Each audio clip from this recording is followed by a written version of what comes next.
Hi everyone, today we'll talk about how to fix or how to solve an unknown error occurred on Roblox. To know how to fix or how to solve unknown error occurred on Roblox app, you should just go to settings.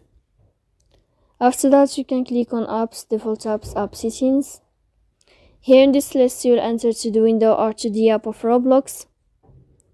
Then in this list of app info, you can click on first app and you can click OK. Here in this page, you will enter to the window of storage.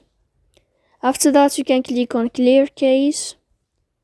Don't click clear data because that can cause you errors in your app. In the end, you can turn off your Wi-Fi and you can wait a moment to turn on your Wi-Fi again to fix that problem. So please don't forget to support us by like and subscribe. See you next time in another video, and thank you for your attention and your watching.